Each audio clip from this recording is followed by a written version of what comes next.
नमस्कार, NMF news पर आप सभी का बहुत स्वागत। मैं हूं आपके साथ अभिषेक मुंडेर। विपक्ष को इस देश में लगता है कि वोट चोरी हो रही है। इसी को लेकर कर्नाटक में राहुल गांधी ने एक प्रेस कॉन्फ्रेंस की और कहा था उससे पहले कि उनके पास एक ऐसा एटम बॉम्ब है जिसके बाद चुनाव आयोग की दीवारें हिल जाएंगी। लेकिन लगता है राहुल गांधी ने सेल्फ गोल कर लिया और वो एटम बॉम्ब उन्हीं के पाले में जा फटा। इसी वजह से आज दिल्ली में 300 सांसदों ने विरोध प्रदर्शन किया।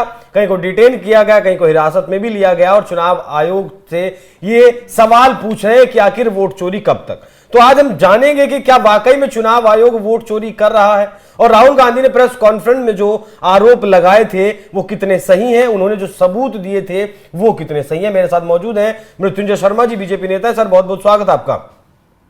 झारखंड से आप आते हैं और बिहार में एसआईआर चल रहा है, 65 लाख लोगों के वोट वहां काट दिए गए, उस पर भी चर्चा करेंगे। लेकिन आज जो 300 सांसद दिल्ली में पहुंचे, विरोध प्रदर्शन किया चुनाव आयोग के खिलाफ, ये क्या वाकई चुनाव आयोग वोट चोरी कर रहा है? अगर कर रहा है तो जवाब क्यों नहीं देता? फिर अभिषेक जी, देखिए, मुझे लगता है विपक्ष के पास बहुत सटीक मुद्दों की कमी हो गई है और इसलिए आप अब ऐसे मुद्दे उठा रहे हैं जिसमें आप संवैधानिक संस्थाओं पर हमला कर रहे हैं। आप सोच के देखिए, इलेक्शन कमीशन कोई सरकार के अंतर्गत नहीं आती है, वो एक ऐसी बॉडी है जो देश में फ्री एंड फेयर इलेक्शंस करवाने के लिए जिम्मेदार है।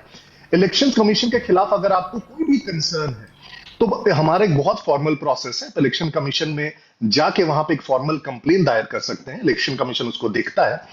और अब अगर इस पूरे प्रोसेस को भी देखेंगे, इस प्रोटेस्ट के पहले क्या क्या हुआ है आप देख लीजिए। सबसे पहले इन्होंने कर्नाटका का मुद्दा उठाया। कर्नाटका में 3 तारीख को, ये लोग 3 अगस्त को एक पूरा कांग्रेस का दल जाता है इलेक्शन कमीशन के पास कि हमारे कुछ कंसर्न्स है, आपसे हमें टाइम चाहिए। इलेक्शन कमीशन वहां का उन्हें 8 तारीख का टाइम देता है, लेकिन 8 अगस्त को इलेक्शन कमीशन के पास जाके कंसर्न्स बताने के बजाय राहुल गांधी 7 अगस्त को प्रेस कॉन्फ्रेंस कर देते हैं। इसी से आपको इनकी मंशा दिखती है। अब इस प्रेस कॉन्फ्रेंस की सबसे हास्यास्पद बात देखिए, उनका लॉजिक क्या था वोट चोरी का, कि हमारा इंटरनल सर्वे जो था ये बता रहा था कि 28 में से 16 सीटें जीतनी चाहिए और वो हमने सिर्फ 9 सीटें जीती, तो इसके कारण वोट की चोरी हुई। दूसरा इनका लॉजिक क्या था वोट चोरी का, कि एंटी इनकम्बेंसी काम नहीं कर रही है बीजेपी की सरकार पे, तीसरी बार कैसे आ सकती है सरकार। अगर इसी लॉजिक से चले तो कांग्रेस तो 70 सालों तक लगातार करीब करीब आती रही देश में, तो फिर उसको वोट चोरी मानेंगे क्या। और इसी लॉजिक से चले तो बीजेपी ने के इंटरनल सर्वे ने भी उसे 400 सीट्स दिए थे, तो क्या बीजेपी भी इलेक्शन कमीशन के खिलाफ खड़ी हो जाए कि वोट चोरी हो रही।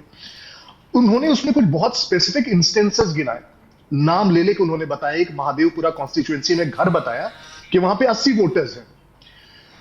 उसी घर के व्यक्ति ने, कोई रेड्डी है, वो बाहर आते हैं, वो बताते हैं कि मैं खुद कांग्रेस का सपोर्टर हूं, लेकिन राहुल गांधी जो बात बोल रहे हैं वो बहुत कंफ्यूजन में है।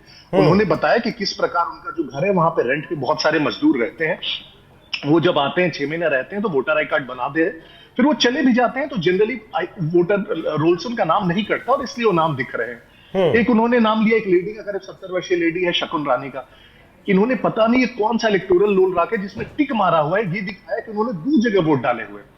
सबसे पहले राहुल गांधी ये बोलते हैं कि जो फॉर्म 6 है वो तो सिर्फ 18 से 22 वर्ष के लोग यूज कर सकते हैं नया इलेक्टोरल कार्ड बनाने के लिए, जो अपने आप में हास्यास्पद है। कोई भी यूज कर सकता है फॉर्म 6 अपना नया वोटर आई कार्ड बनाने के लिए। और ये जो महिला है ये फिर खुद सामने आती है और बताती है कि इन्होंने एक जगह वोट किया है। इलेक्शन कमीशन बताता है कि ये जो 2 जगह टिक मारा हुआ वो फॉर्म यूज कर रहे हैं वो है ही नहीं, पोलिंग ऑफिसर ने उनको डॉक्यूमेंट ही नहीं दिया, तो कहां से दिया है। तो जो मल्टीपल इनकंसिस्टेंसीज है उनके प्रेस कॉन्फ्रेंस से देखिए। तो जब चुनाव आयोग ने, कर्नाटक के चुनाव आयोग ने मांगा उनसे हलफनामा कि आप एक एफिडेविट दे दीजिए, तो राहुल गांधी उन सबूतों के साथ एफिडेविट क्यों नहीं दे रहे हैं?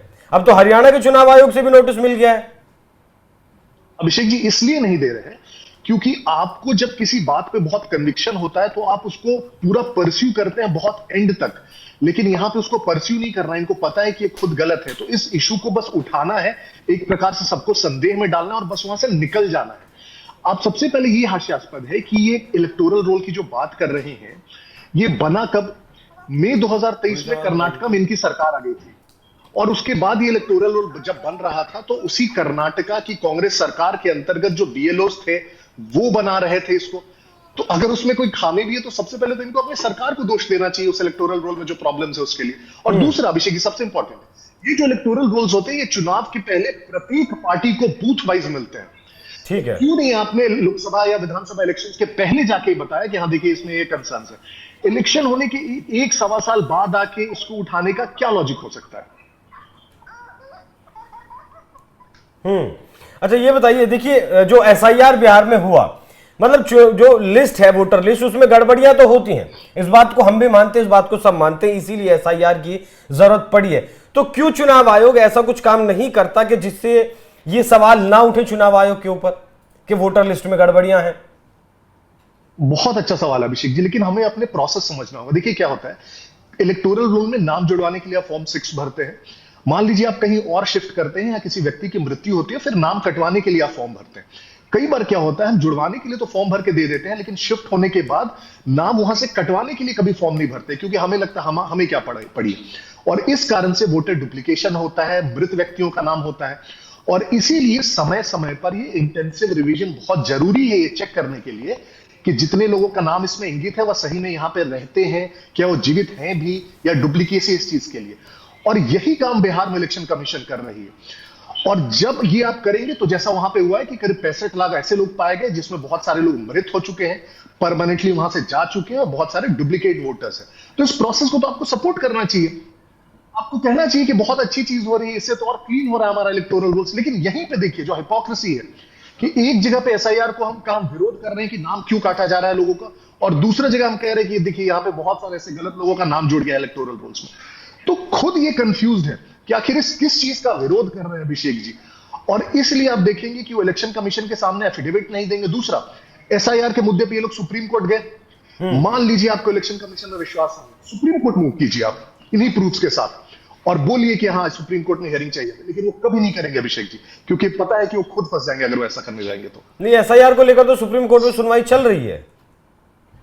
मैं एग्जैक्टली वही बोल रहा हूं कि जिस प्रकार आप एसआईआर को लेकर सुप्रीम कोर्ट गए, तो कर्नाटका हरियाणा का जो आप डॉक्यूमेंट दिखा रहे हैं कि वहां पे डुप्लीकेट वोटर्स हैं, इसी को मत दीजिए आप एफिडेविट, आप सुप्रीम कोर्ट मूव कर जाइए ना। आप सुप्रीम कोर्ट में इसी को एक पार्टी बना के बोलिए कि हाँ यहाँ पे वोटर फ्रॉड हुआ है, तो इसकी जांच होनी चाहिए। देखिए, विपक्ष के आरोपों को मैं भी जब से मामला चल रहा है तब से सुन रहा हूं, तब से इस मामले को देख रहा हूं, लेकिन मुझे यह समझ अब तक नहीं आ पाया, अगर आप समझा पाए, विपक्ष की हठधर्मिता क्यों है, क्यों वह एसआईआर के खिलाफ है, क्यों उन्हें ऐसा लगता है कि जो वोट कट रहे हैं एसआईआर से वो उन्हीं के वोट हैं, वो विपक्ष को ही मिलने वाले वोट हैं। क्या वो बीजेपी के वोट नहीं हो सकते?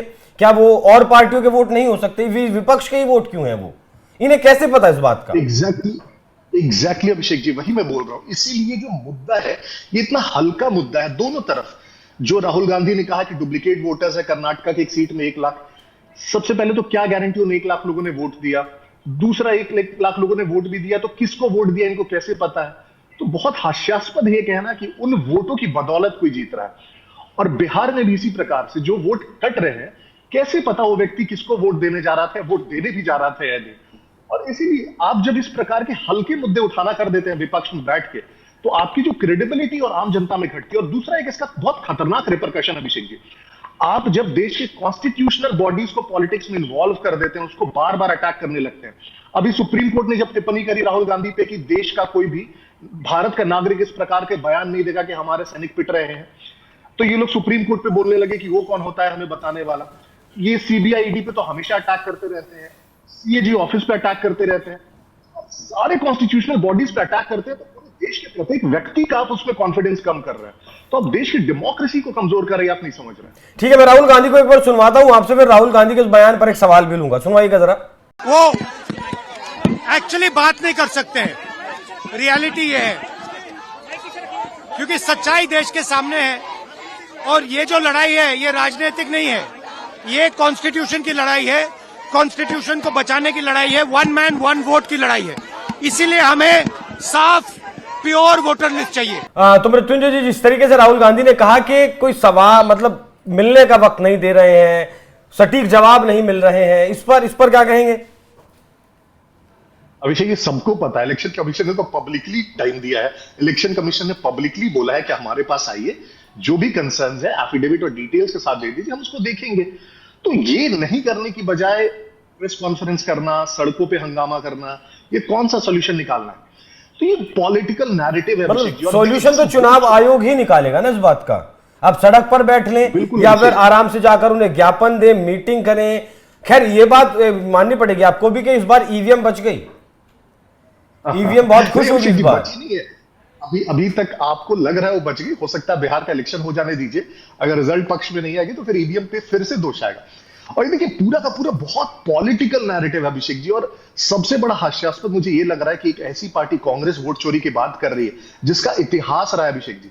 सबसे पहला अगर वोट चोरी इस देश में कभी हुआ है तो 1946 में हुआ है, जब 15 में से 12 प्रदेश कांग्रेस कमेटियां सरदार पटेल के लिए वोट करती है प्रधानमंत्री बनने के लिए, और प्रधानमंत्री बन जाते हैं नेहरू जी। 1971 में दूसरा सबसे बड़ा वोट चोरी का कांड हुआ जब इंदिरा गांधी रायबरेली से चुनाव जीतती है। कैसे जीतती है? सरकारी मशीनरी का दुरुपयोग करके। तीसरा सबसे बड़ा वोट चोरी होता है 1999 में, जब वाजपेयी जी की सरकार को एक वोट से गिराया जाता है। और कैसे गिराया जाता है? उड़ीसा के चीफ मिनिस्टर को स्पेशल प्लेन से फ्लाई करा के लाया जाता है लोकसभा में वोट कराने के लिए, क्योंकि एक लीगल लूपहोल है, वो जस्ट चीफ मिनिस्टर बने थे और वहां पे उन्होंने अभी तक कोई विधानसभा से चुनाव नहीं जीती थी, तो उनको लाके लोकसभा में वोटिंग करा देते हैं और एक वोट से सरकार गिर जाती है। तो इस प्रकार के इलेक्टोरल मैल प्रैक्टिस जो पार्टी करते आ रही है वर्षों से, अब जब इलेक्शन हमारे यहां बोल सकते हैं सबसे फ्री एंड फेयर इलेक्शंस होते हैं अभिषेक जी। आज से 20 साल पहले जाएंगे तो जिस प्रकार से बूथ लूट होते थे और जिस प्रकार से बूथों में और वोटिंग बॉक्सेस में स्याही डाल दी जाती थी और लूट कर लिए जाते थे, अब देखिए कितना फ्री एंड फेयर इलेक्शंस होता है हमारे। तो हमें बहुत प्राइड होना चाहिए कि हमारा जो इलेक्टोरल प्रोसेस है कितना अच्छा है। लेकिन और ये बहुत दुखद है कि इस प्रकार से विपक्ष इस मुद्दे को ऐसा पॉलिटिकली यूज कर रहा है। ठीक है मृत्युंजय जी, बहुत धन्यवाद, आपने वक्त दिया, आप जुड़े हमारे साथ और क्लियरिटी दी इस मुद्दे पर। तो वोट चोरी जैसा कि बताया मृत्युंजय जी ने कि 1946 से 1999 तक कांग्रेस पार्टी करती आई है, लेकिन आज भी सवाल वही है कि राहुल गांधी को, अखिलेश यादव का, विपक्ष के तमाम नेताओं को अगर लगता है वोटर लिस्ट में कहीं गड़बड़ है, चुनाव में कहीं दिक्कत है, तो वो जाकर चुनाव आयोग से मिले, क्योंकि फाइनली चुनाव आयोग को ही जो कुछ करना है वो करना है। आप सड़कों पर मार्च कर लें, सड़कों पर बैठ जाएं, धरना प्रदर्शन करें या फिर कुछ भी करें, आखिर में चुनाव आयोग को ही करना है। और चुनाव आयोग आपको मिलने के लिए बुला रहा है तो आप चुनाव आयोग के पास जाइए, अपनी दिक्कतें बताइए। सिर्फ ये प्रोपेगेंडा चलाने से, ये बताने से कि सरकार के प्रभाव में चुनाव आयोग है, इससे सिर्फ बयानबाजी से काम नहीं चलेगा, क्योंकि सोशल मीडिया का दौर है, एआई का जमाना है, सब चेक कर लेते हैं कि कौन झूठ बोल रहा है और कौन सच बोल रहा है। बाकी आप लोग इस विषय पर क्या सोचते हैं, अपनी राय हमें कमेंट कर जरूर बताइएगा। और जाते जाते सुनिए इस पूरे मसले पर किरण रिजिजू ने क्या कुछ कहा। कांग्रेस पार्टी और ऑपोजिशन ने बहुत समय बर्बाद कर दिया है। अब हम देश का समय और पार्लियामेंट का समय को और बर्बाद होने नहीं देंगे। तो सरकार महत्वपूर्ण बिल को पारित करना चाहते हैं। आज हम इम्पोर्टेंट बिल्स दोनों लोकसभा राज्यसभा में हम पारित करेंगे। एक आदमी का ना समझ और एक परिवार का वजह से देश इतना नुकसान नहीं झेल सकता है, पार्लियामेंट को रैंसम में नहीं रख सकता है। ऑपोजिशन के भी कई एमपीज ने आकर के बताया कि वो मजबूर है, उनका नेता जबरदस्ती हंगामा करने देते हैं। यहां लोग पार्लियामेंट में चुन के आए हैं जनता का बात रखने के लिए, लेकिन हर दिन हंगामा करते रहेंगे तो फिर एमपी बना क्यों है?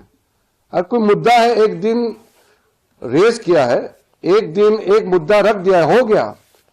रोज रोज एक मुद्दे को लेकर के पार्लियामेंट का समय बर्बाद करना, ये हम लोग इस तरीके के जो समय बर्बाद करने के लिए, देश का समय और संसद का समय बर्बाद करने के लिए हम नहीं देंगे। इसलिए महत्वपूर्ण बिल हम पारित करेंगे।